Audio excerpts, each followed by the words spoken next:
Bien, entonces ya hemos hablado del problema, ya hemos hablado cómo estaba la idea, cómo surgían las cosas, eso lo dijimos en el anterior curso. Entonces, decimos que plantear una investigación no se puede realizar si no se hace explícito aquello que nos proponemos conocer, ¿no? Entonces es necesario distinguir entre lo que se sabe y lo que no se sabe con respecto a un tema para definir claramente el problema que se va a investigar. Pero nosotros ya hemos avanzado con eso, ya lo tenemos, ya sé qué es lo que quiero investigar, ya sé qué es lo que quiero hacer, ¿no? A dónde quiero llegar, ya lo más o menos me he planteado eso.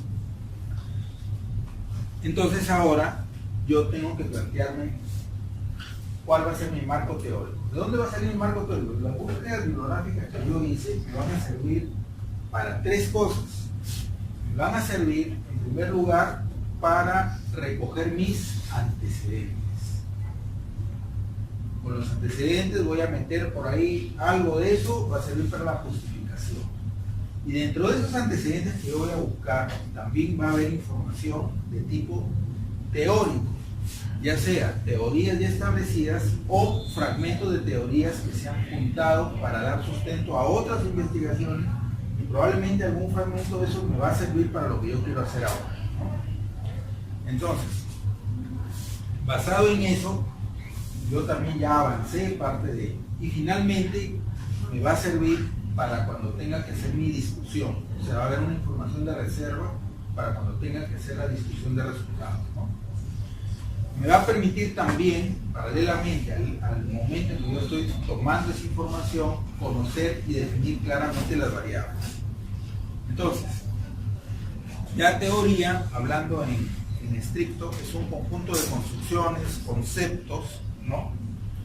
Definiciones y proposiciones relacionadas entre sí, ¿no? Que representan desde un punto de vista sistemático, ¿no?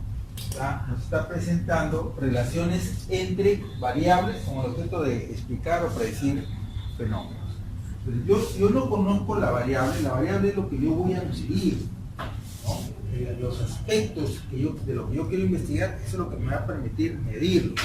Pero si yo no conozco bien la definición, o es una definición que no está muy clara, como por ejemplo decir síndrome metabólico. Ya está definido el síndrome metabólico exactamente el doctor Mantilla, como internista futuro.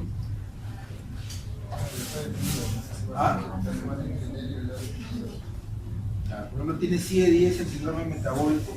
Ahora los médicos de medicina familiar que se reúnen sabatinamente dicen que ustedes van a investigar, incluso pongan ahí, existe el síndrome metabólico, y uno que lo han puesto igualito, porque todavía está medio en la nebulosa.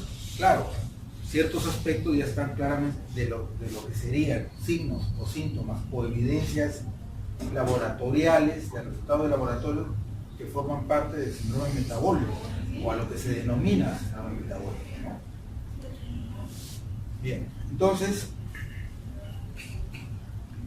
también, ¿no? Se dijo que la investigación científica es la carreta tirada por dos caballos, uno que se llama experimentación y el otro es teoría, ¿no? El primero es grande y tira hacia adelante con fuerza, pero es ciego, y el otro, que es la teoría, no es tan fuerte como el primero, pero tiene la visión y decide el camino que debe tomarse. Si yo no tengo ese conocimiento previo, ¿no?, que acompaña mi investigación, como por ejemplo, si yo digo voy a tomar como parte el síndrome metabólico, todavía no lo tengo claramente definido, obviamente caeremos en esa situación de no tener las cosas muy claras, y probablemente nuestra investigación también se vaya por ese rumbo, ¿no? Entonces es importante tener claras las teorías. Si ya son teorías bien definidas, es como cuando decimos SIR, sepsis, están cambiando los criterios actualmente, pero dentro del global de lo que ya se tiene establecido, los criterios ya están bien definidos, cuando es SIR, cuando es sepsis, por ejemplo.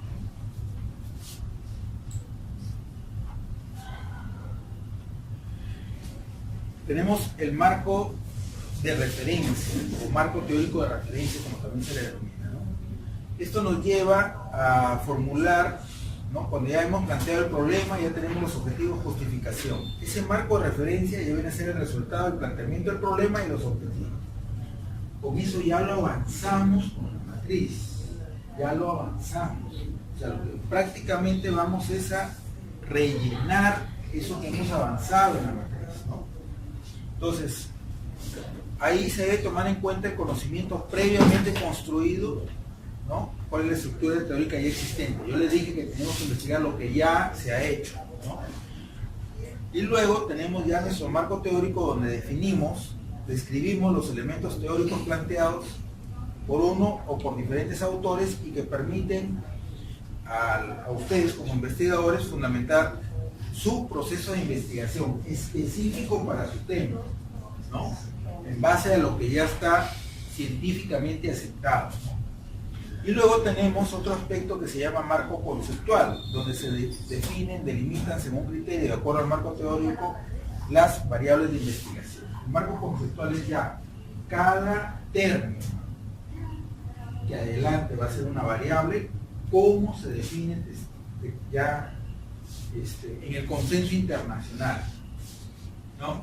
Yo digo aborto, ¿cómo está definido aborto? ¿Cómo está definido aborto, doctora?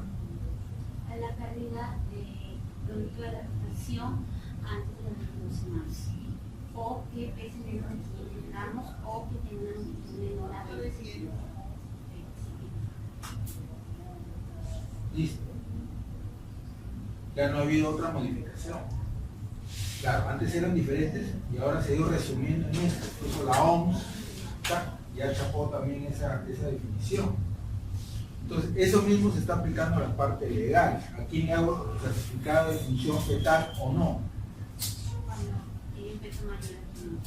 Exacto, o sea, ya tiene otro tipo de implicancias. Entonces, todo el mundo ahí nos entendemos.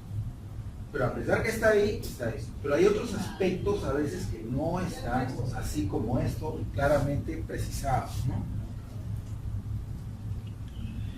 Luego tenemos el análisis del problema, ¿no?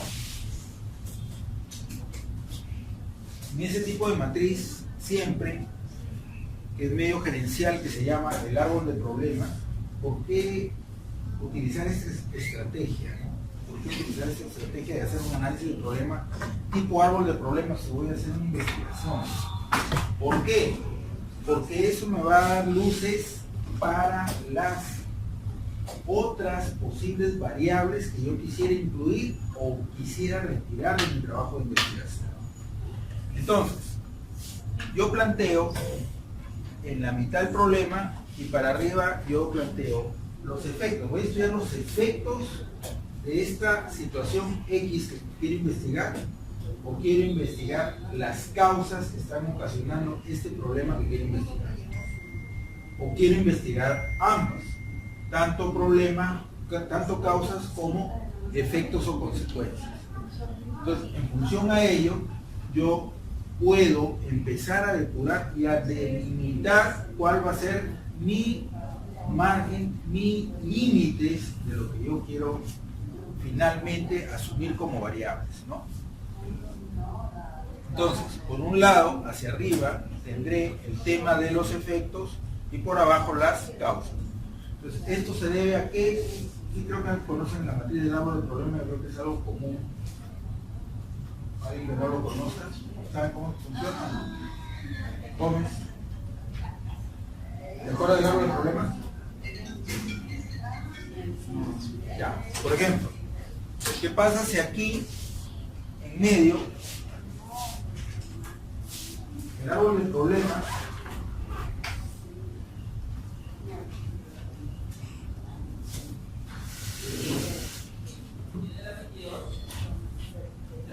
vamos a poner, yo pongo acá desnutrición infantil? ¿Qué va a causarme la desnutrición infantil? Consecuencias. Ya, por ejemplo, un déficit del desarrollo psicomotor. ¿Qué otra cosa podría causar? Las infecciones. Un aumento en la frecuencia de infecciones respiratorias, digestivas, dérmicas. Si yo me planteara cuáles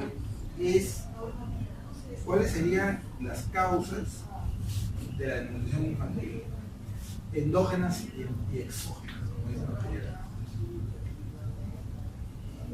Endógenas. Enfermedades, síndromes. Síndrome de mala absorción, por ejemplo. ¿Qué más? Exógenos. Mala alimentación. Mala alimentación. ¿Qué más? La parasitosis, dijo el doctor. Parasitosis intestinal. Ya, pero yo diría, por ejemplo, ¿ah? ¿No es?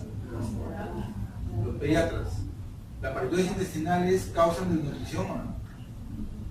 ¿Ah? ¿O es una falacia? ¿Ah? Estaría dentro de lo exógeno, ¿no? ¿O no? Ya, pues podría ser otro. Vamos a poner otra parasitosis.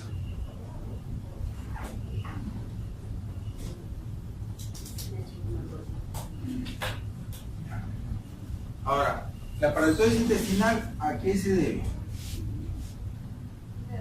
Bajo nivel socioeconómico, falta de agua potable, bajo nivel socioeconómico, Falta de agua potable, malas técnicas de higiene, mala higiene, etc. Y todo esto, ¿por qué? Por un bajo nivel socioeconómico. La mala alimentación, desconocimiento de la madre, bajo nivel, igualito, terminamos por acá. De todo eso, yo digo, yo quería estudiar la desnutrición infantil en niños menores de 5 años. Ya, perfecto. ¿Qué quiero ver yo de todo eso?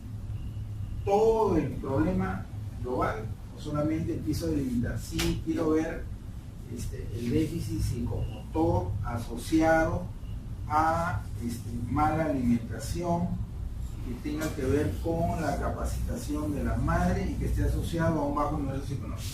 Esa es mi isla de variables, por decir así. O sea, esto se aplica más en gerencia, ¿no? Pero lo estamos aplicando, estamos dando un enfoque, cómo podría ayudarlos a ustedes con una herramienta. Yo les dije que este curso era básicamente solamente herramientas. O sea, con esto yo puedo, si hago ese análisis, ese examen, puedo hacerlo con el problema que ustedes tienen cada uno y pueden empezar a decir, no, esta variable de la parasitosis no la voy a tomar, no voy a tomarlo de aquí, no quiero los de mala absorción, etc. ¿Ok?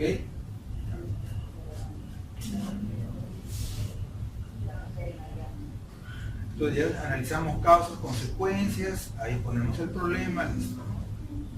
Por ejemplo, ahí también hay otro ejemplo, alta incidencia de enfermedades inmunoprevenibles en niños de 0 a 6 años. ¿Por qué?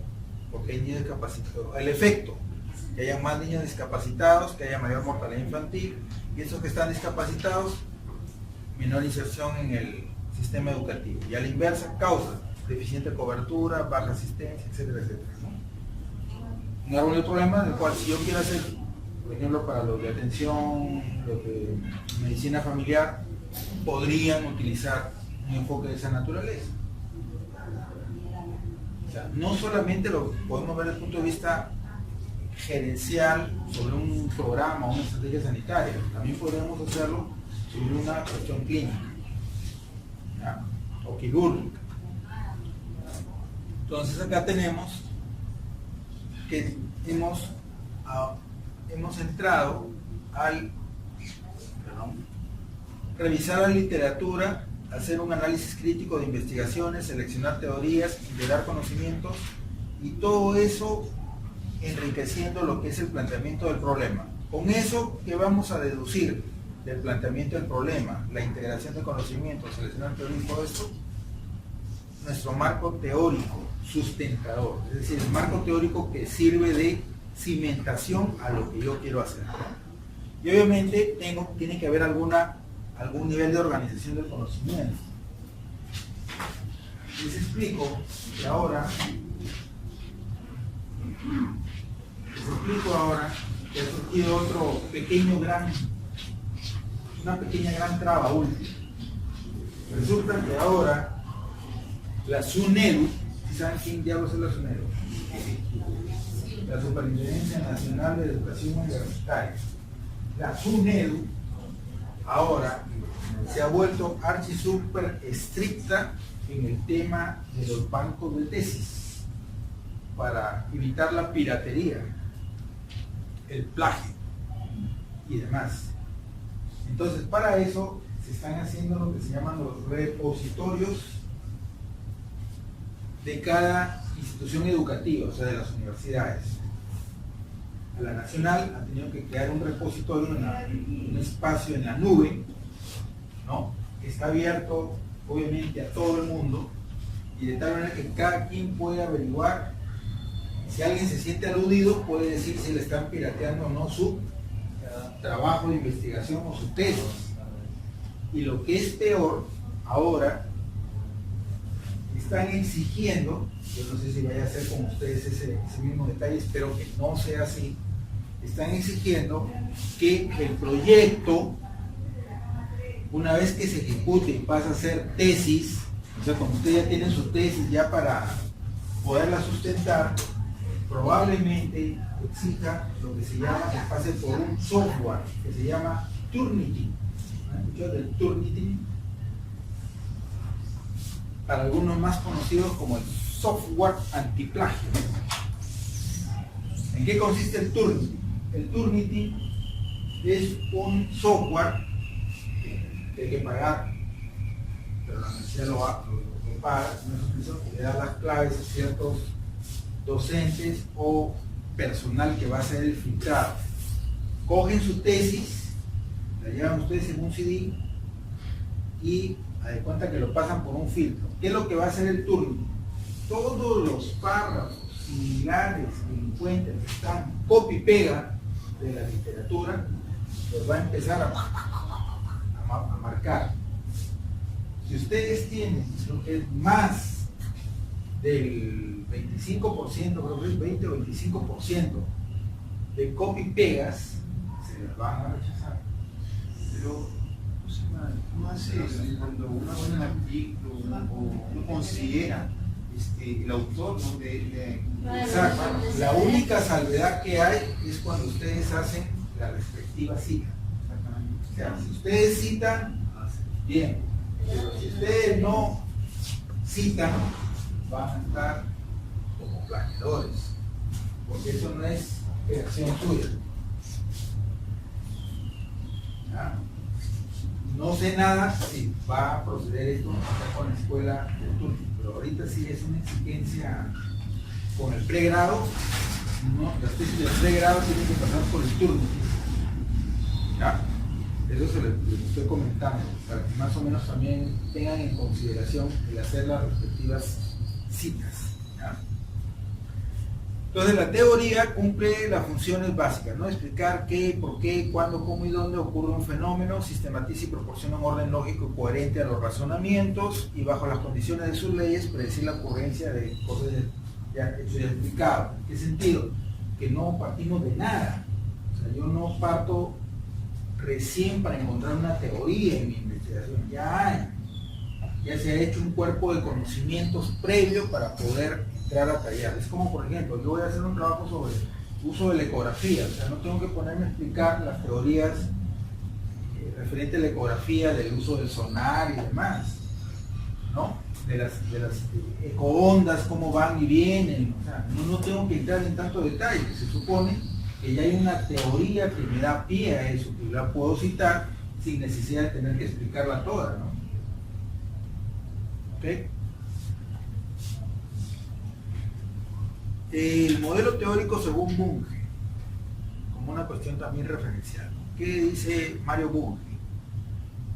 Para él, dice que la construcción del marco teórico supone la invención de suposiciones plausibles relativas a las variables que probablemente son pertinentes. O sea, ¿cuáles son las variables que yo voy a considerar adecuadas para mi trabajo de investigación?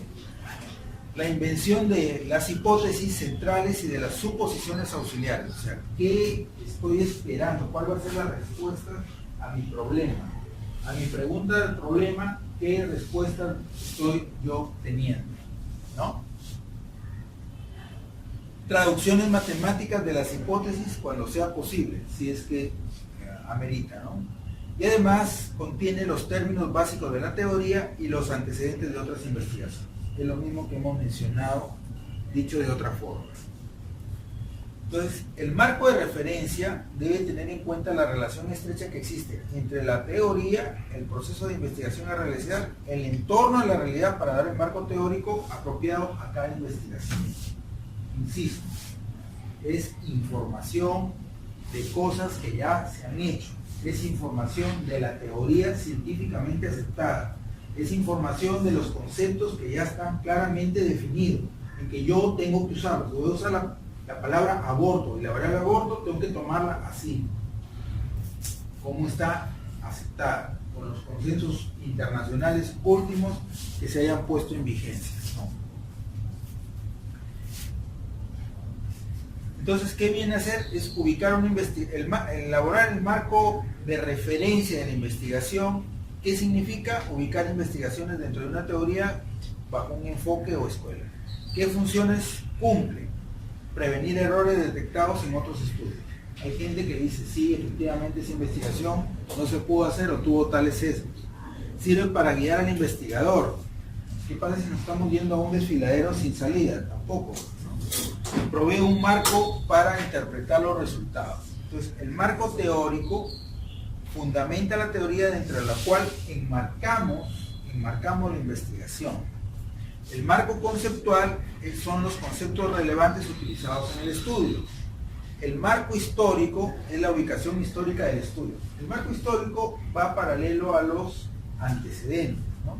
Y el marco legal, si es que hay aspectos legales a considerar. Y eso es importante en qué situaciones. Si es que mi investigación va a meritar que yo tenga que realizar consentimientos informados, si mi investigación riñe o no con aspectos éticos relevantes, no es que yo voy a dejarlos para ver qué ocurre.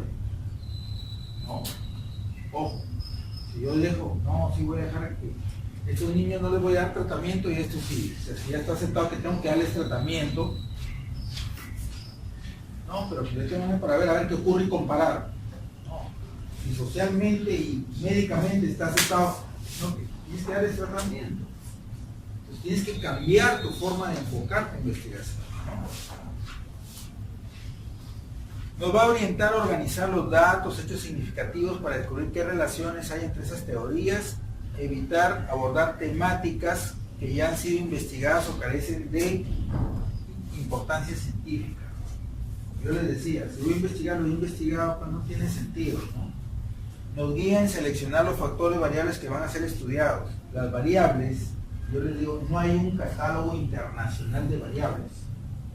Hay variables comunaces que todo el mundo les va a poner edades o estado civil, ¿no? Condición de enfermedad, qué sé yo, sí o no, que podamos colocar. Pero hay otras variables que no están definidas, que el investigador las inventa, las crea. Como digo, no hay un catálogo exacto de variables, ¿ya? Entonces yo tengo que ver si es pertinente o no hacer eso. Prevenir sobre posibles factores de confusión o variables extrañas que podrían generar sesgos no deseados, orientar la búsqueda e interpretación de datos. ¿Qué pasa si justamente quiero hacer un estudio de diabetes y inmunodeprimidos? Ah, qué bien, interesante, perfecto. Y resulta que los inmunodeprimidos toman prednisona, prednisolona y no sé cuánto, ya pues son glucocorticoides, entonces hay sesgo, ¿no? ¿Cómo se te va a ocurrir hacer qué otro enfoque utilizarías, ¿no? Hacia eso vamos, ¿no? No, es que yo quiero ver qué proporción de diabéticos hay en esta población de inmunodeprimidos. Entonces tendría que ver qué tipo de inmunodeprimidos sí podría ser ese y en cuáles no. ¿No? Porque hay fármacos que ocasionan hiperglicemia, ¿no? Por ejemplo. El marco de referencia nos ayuda los antecedentes del problema, los fundamentos teóricos, la hipótesis, identificación de variables, como hemos dicho, los antecedentes del tema, todo lo que se ha escrito e investigado sobre el objeto de investigación. Cuando coloquen los antecedentes, colegas, quisiera que tomen en consideración 3 cosas. Muchos escriben, por ejemplo, dice, en el 2016, ¿no? J. Pérez con A. Luna y R. Mantilla, ¿no? Listo. En un trabajo realizado en el Hospital Regional 3 José Cayetano Heredia de Piura de Salud, con una población de aproximadamente 300 pacientes adultos mayores, de tal oscilación para encontrar la presencia o no de síndrome metabólico. Encontrar, o sea, todo ese rollazo que va al comienzo, no hay necesidad que lo pongan en el antecedente, porque para eso existe la bibliografía. Entonces solamente se coloca, por ejemplo, J. Pérez dijo en el 2016 en Piura, no me interesa dónde, en un trabajo en adultos mayores encontró tal cosa. Con eso, suponiendo que el Turnitin se meta, no va a detectar. O sea, el Turnitin está entendiendo que ustedes están haciendo una lectura crítica y están extrayendo la información importante de ese trabajo después de haberlo leído. Es como hacer un resumen del trabajo, ¿no? Pero orientado a lo que yo quiero que se vea, a lo que me va a servir para mi trabajo como antecedente. Entonces, eso hay que tomarlo en consideración. Y luego, obviamente, su respectiva referencia bibliográfica. Las referencias bibliográficas que tienen que ser planteadas siempre con el sistema de Vancouver, ¿no? Con el sistema de Vancouver. Si no está bajo el sistema de Vancouver, es un problema. ¿Por qué? Porque también se está observando eso. La bibliografía la pone como la gana. Hay guías para establecer Vancouver. Incluso he visto que hay un aplicativo que tiene el Word 2010, pero honestamente lo he intentado hacer, pero no lo he podido conseguir. El Word 2010 tiene un aplicativo para poder colocar un referenciador, ¿no? Así como está el APA, ¿no? Poderle insertar el Vancouver de tal manera que la bibliografía ya me salga como Vancouver, pero eso no está todavía suficiente. Bueno, no he podido conseguir que funcione.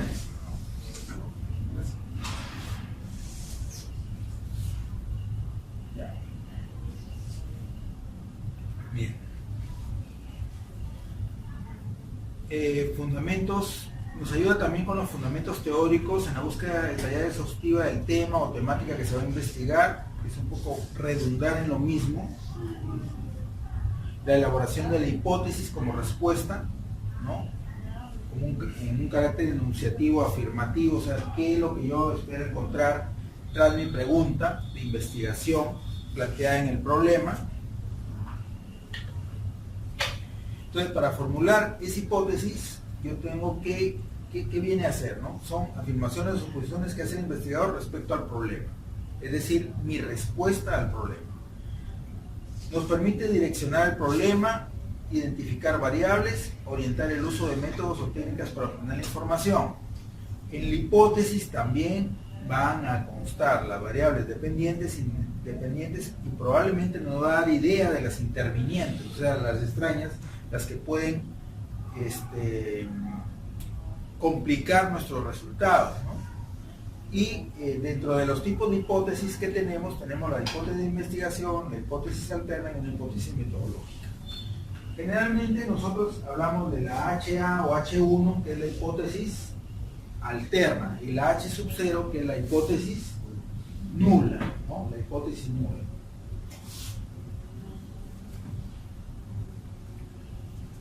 También se hablan de otros tipos de hipótesis, ¿no?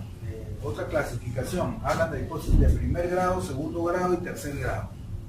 La de primer grado, que describe hechos o situaciones del objeto de conocimiento que, aunque son conocidos, pueden ser sometidos a comprobación. Nuevamente, ¿no? La de segundo grado, que establecen una relación causa-efecto. Si la alteración del desarrollo psicomotor está relacionado a la presencia de desnutrición, ¿no? La tercera relación causa-efecto. La hipótesis de tercer grado, que afirma la presencia de relaciones existentes entre variables complejas. Y el tema de las variables complejas es cuando esas variables, por ejemplo, una variable compleja puede ser estado nutricional. Si yo digo el estado nutricional, por ejemplo, en los niños, ¿es una variable simple o una variable compleja? ¿Hay una tabla estándar para niños y niñas? No. Varía con la edad y está establecido dependiendo de qué percentiles, de qué tabla, de qué poblaciones. Yo no sé si siguen usando la NCHS o si usan otra. ¿Cuál estamos usando ahora? ¿Y qué pasa si entra, por ejemplo, según Waterloo? Peso, talla, edad. O sea, bien difícil, ¿no? Por ahí surge otros que dicen, no, yo creo que hay que establecer también el nivel de albúmina o el porcentaje de linfocitos, cosas por el estilo para evaluar estados nutricionales. Entonces, es una variable compleja, a eso nos referimos. La hipótesis nula, que es aquella cuya información a obtener es en contrario a la hipótesis de trabajo, o sea, a las antes planteadas. Por ejemplo, yo digo, sí existe una relación entre desnutrición infantil y el incremento de trastornos del desarrollo psicomotor. Esa sería la hipótesis de trabajo o hipótesis alterna. La hipótesis nula, no existe ninguna relación entre desnutrición infantil y el desarrollo psicomotor infantil, ¿no? Por plantearlo así como ejemplo, ¿no? Lo otro es la identificación de las variables, ¿no? Y las variables van a estar en el problema y en la hipótesis, pero no van a estar todas las variables. Solamente son las variables más importantes, la de trabajo, la dependiente y la independiente. El resto de variables acompañan a la investigación, pero no van a estar todas puestas en hipótesis, sino en lo que yo quiero fundamentar, demostrar, ¿no? En lo que yo pretendo evidenciar, ¿no? Como una relación, ya sea de asociación, correlación o de causa-efecto. Entonces, ¿a qué le llamamos variable independiente y variable dependiente? La independiente es el valor que se le da a una hipótesis en relación con la causa, la dependiente es en relación al efecto y el interviniente es la cuyo contenido se refiere a un factor que no es causa ni tampoco efecto, pero sí modifica las relaciones del problema, ¿no? Entonces, por ejemplo, en el detalle de querer tener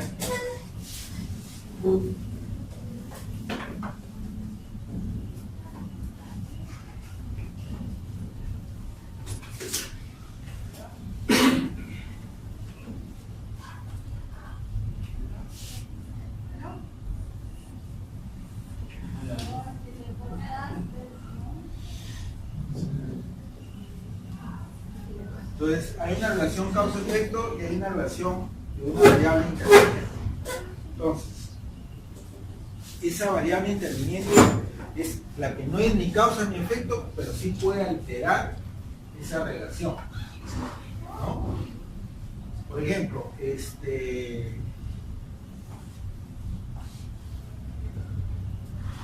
vamos a suponer, ¿qué podríamos poner?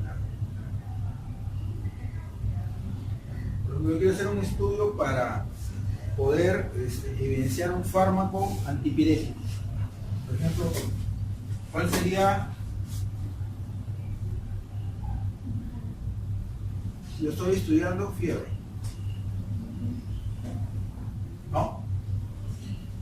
Entonces, para incidir sobre la fiebre, voy a tener una causa. ¿Cuál sería la causa ahí? El antipirético. No. Voy a estudiar el efecto de un fármaco. ¿Ya? No. Es que ustedes también tienen la lógica del causa-efecto, dicen agente etiológico, enfermedad. Todos lo ven así. ¿Sí o no? Exceptococo, faringite. Neumococo, neumonía. ¿No? No, pero por eso vamos a hacerlo diferente. ¿Qué pasa si yo quiero estudiar el efecto? O sea, mi problema es la fiebre y yo voy a estudiar el efecto de un antipirético sobre la fiebre. Vamos a poner el metamizol o paracetamol. Entonces, el metamizol sería la causa y el efecto de la temperatura en exceso. Pues si uno se pone mucho metamizol, pasa a congelarse. No, pregunto. ¿Ah?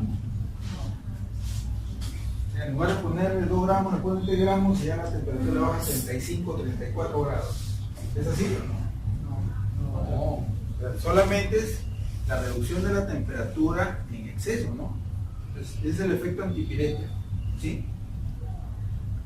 Ya, entonces ahí vemos que hay una relación, aparentemente relación de causa-efecto. Mi estudio va a ser para demostrar la eficacia, podríamos decir, del metamizol en el control de la fiebre. Pero ¿qué pasa si dentro de mis pacientes tengo alguno que tiene, qué factores pueden causar alteración de la temperatura corporal?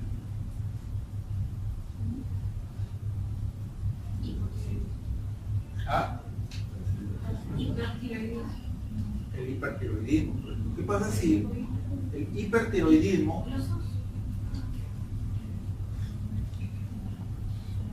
¿qué pasa si tiene un tumor cerca del hipotálamo?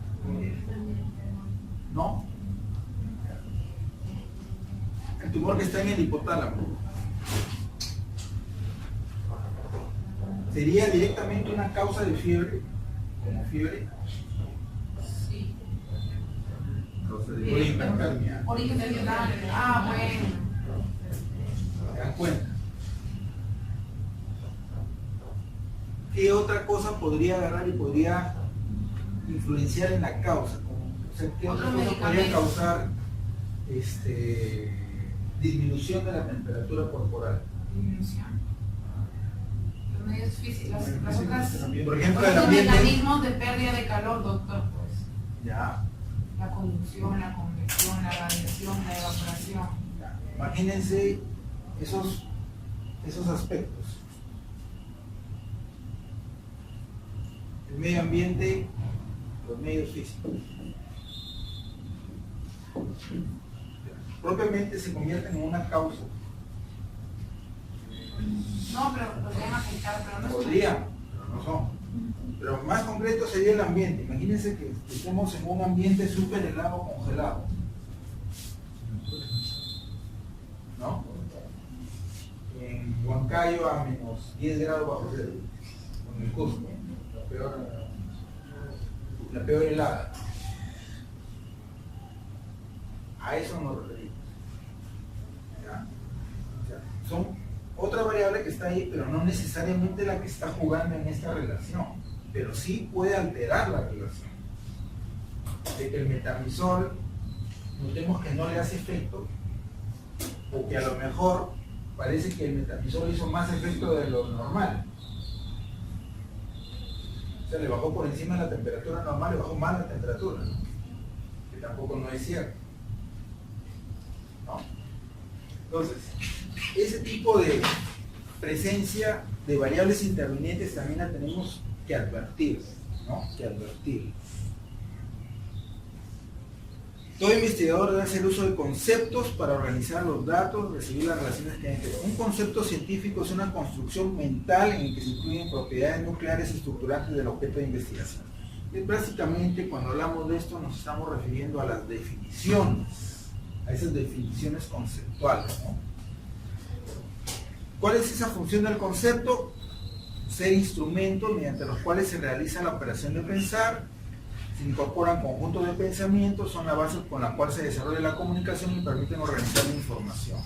El concepto o definición del concepto es el que nos va a dar, digamos, los parámetros exactos con los cuales nosotros vamos a hablar técnicamente, con los cuales nosotros vamos a definir técnicamente cada variable. ¿Ya? Debe existir acuerdo y continuidad en la atribución de los contenidos figurativos o determinadas palabras. Bueno, si es por la parte nuestra, creo que ya está por demás mencionarlo, las definiciones técnicas, ¿no? Deben estar definidos con precisión en un contenido semántico debidamente establecido y tienen que tener una referencia empírica, o sea, referirse a algo aprehensible, observable, aunque sea indirectamente, ¿no? ¿En qué sentido? Por ejemplo, si yo digo el concepto de dolor, de la variable dolor, definición conceptual de dolor. Claro, pero si digo de dolor abdominal, es una cosa. De dolor de cabeza, denominado técnicamente, pues es que tengo que utilizar la cefalea, es otra cosa. Y por último, ¿todas las cefaleas son iguales? No. Sí, imagínense cómo vamos haciéndonos más específicos, ¿no? Más específicos. Para eso es que tenemos que establecer finamente la parte conceptual, ¿no? Entonces, para construir el marco teórico son dos situaciones. Primero, revisar lo que ya existe, destacar, obtenemos de la información, la bibliografía, todas las teorías que ya están dadas, demostradas, etc. Pero ¿qué pasa si para mi trabajo de investigación no hay una teoría completa que la sustente? Entonces tengo que hacer la adopción de una teoría o desarrollar una perspectiva teórica. ¿Qué quiere decir eso? Que yo ensamblo con pedazos de teoría algo que puede sustentar mi investigación. O sea, yo no tengo una teoría muy definida sobre ese campo, pero como no hay, yo empiezo a coger pedazos de teoría, los junto, porque esos sí están aceptados, no obstante que la relación no sea una, el juntarlo me va a dar lugar a una nueva teoría, pero esa nueva teoría todavía no ha sido demostrada, incluso yo la voy a usar probablemente para que posteriormente pueda ser aceptada esa unión de teorías que yo estoy planteando, ¿no? Pero eso no está debidamente aceptado aún, no está debidamente puesto en uso, ¿no? ¿Qué se me ocurre? Por ejemplo, quiero hacer un estudio sobre la potencia analgésica de varios endovenosos. Entonces, yo utilizo, bueno, el ketorolaco es endovenoso. Sí, el ketoprofeno, el diclofenaco.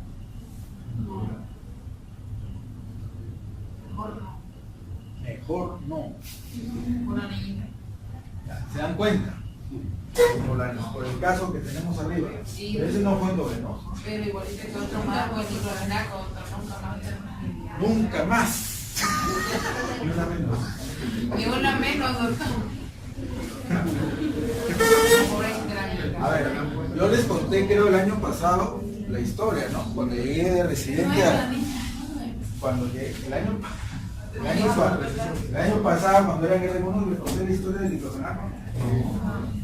Yo llegué de residente, todo social, al hospital Almenara para hacer cirugía de tórax y cardiología en la Almenara. Lo máximo, ¿no? Se hacen trasplante de pulmones y todo eso, ¿no? Ya, pues, tórax rotando, entonces era el residente rotante y había una, yo era R2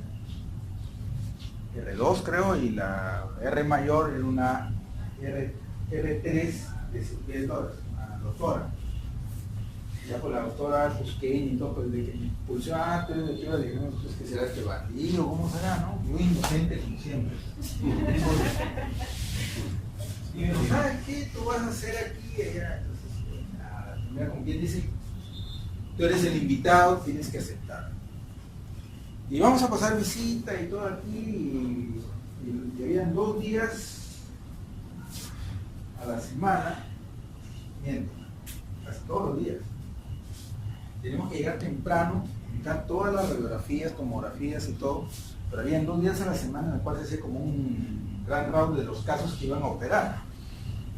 Operaban hasta que los pulmones, lo que iban a hacer, ¿no? Los pacientes trasplantados, los que iban a trasplantar y no sé cuánto. Pero había que pasar visita, mejor que pasar visita, en eso pues es una hoja donde se pone en continuidad, o sea, pura flechita. Tiene un sistema que saluda. En lugar de estar escribiendo todo el rollo que escribimos acá todos los días, ellos no, solamente flecha, flecha, flecha, flecha, y se pone un sello abajo. O sea, si sigue si ustedes quieren darle metamisol, ponen la fecha que inicia el metamisol, mañana 8, sigue la flecha 9, suspendes 2 rayas, se acabó el color. Y pones el sello abajo, que es el que digo que ya no va. Entonces no tienes que escribir tanto. Supuestamente es más rápido y los enfermeros acaban de ir más rápido. Resulta que había diclofenaco endovenoso. La primera vez que lo vi me horroricé totalmente y yo no quise firmar la evolución, la RP. Me dije, pero ¿por qué no firmas? No, pero yo discrepo del uso del diclofenaco. Por eso que me dijo que eres de otra religión. ¿Qué cosa? Tu religión no te permite. No te digo, pero es que no. No, es tu trabajo, investiga si se puede usar o no el diclofenaco endovenoso. Digo, pero probablemente, le digo, yo sé que está en investigación, le digo, déjame buscar. Busqué y efectivamente recién se está tratando, así como hay el ketorolaco para uso intramuscular y uso endovenoso, algo parecido. Pero no está en uso, pero ahí lo usan. Y lo llevan usando años.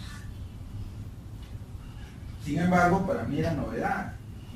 Yo tenía el temor de una denuncia, ir hasta Lima a defender el loco. Entonces, ¿qué pasa? Yo quiero hacer ese trabajo, ¿cómo lo podría hacer si no hay una teoría ya aceptada sobre el diclofenaco? ¿Es analgésico? Hay teorías sobre los analgésicos. Han comparado el poder analgésico del diclofenaco con otros analgésicos. ¿Sí?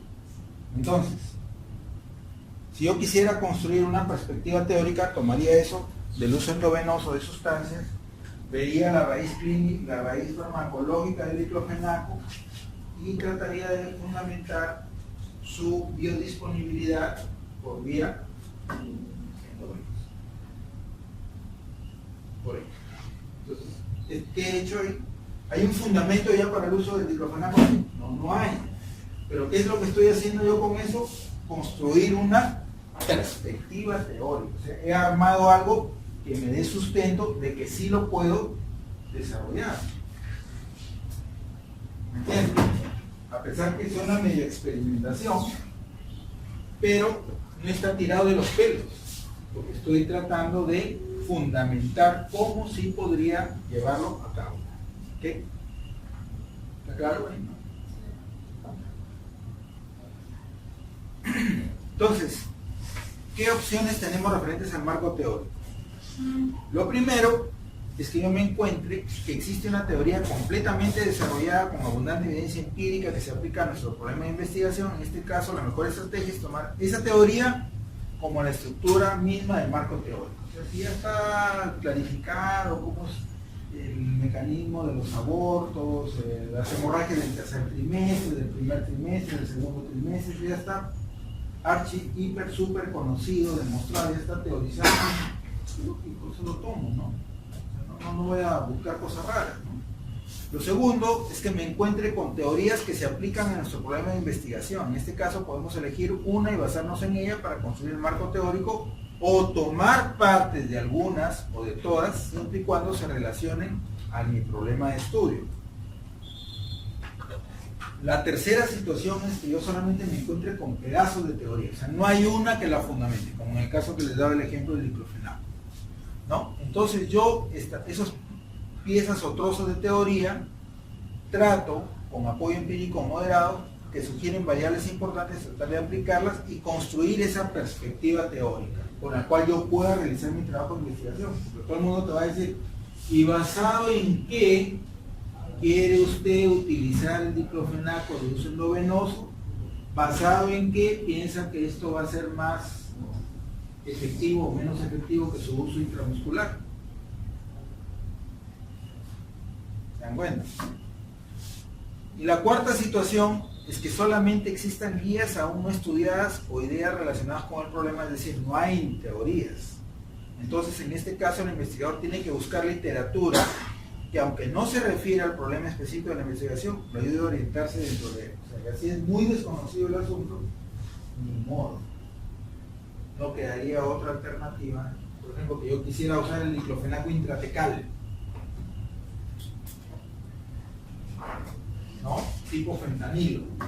No ocurre utilizando intratecal. Entonces, pero tú sabes, conoces o no conoces el efecto intratecal de ese fármaco, si es lesivo o no es lesivo, no lo desconozco, ¿no? Probablemente diría para un trabajo experimental, ¿no? Entonces, ¿cómo hacemos ese marco teórico referencial? Revisamos la bibliografía básica que definimos el tema y que hemos planteado en el problema, ¿no? Seleccionamos la más importante de acuerdo, siempre buscando un asesor, e iniciamos el proceso de lectura. Fichas de trabajo ya casi no usamos. Lo que debemos hacer, acostumbrados a hacer resúmenes de cada aspecto teórico, o en todo caso, el estudio que yo voy a hacer, lo empiezo a fragmentar. De este voy a sacar para mi marco teórico, para mi antecedente, para mi marco conceptual, ¿no? Esas fichas de lectura o resúmenes que hacemos, ya sea digitalmente, en la computadora o con fichas, como ustedes gusten, se ensamblan, ¿no? De tal manera que se redacten de manera adecuada, de manera coherente, ¿no? De manera coherente.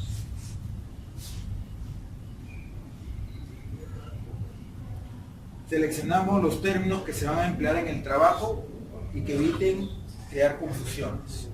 Se hace una lista de términos y se inicia la definición de los mismos, ¿no? La definición ya de términos, la definición conceptual, y escribimos en forma de glosario cada uno de los términos que consideramos importantes, ¿no? que necesitamos obtener. Ya teniendo el marco teórico referencial a utilizar, obviamente podemos dar por sentado que ya está expedito nuestra fundamentación para nuestro trabajo de investigación desde el punto de vista teórico-conceptual, ¿no? Teórico-conceptual.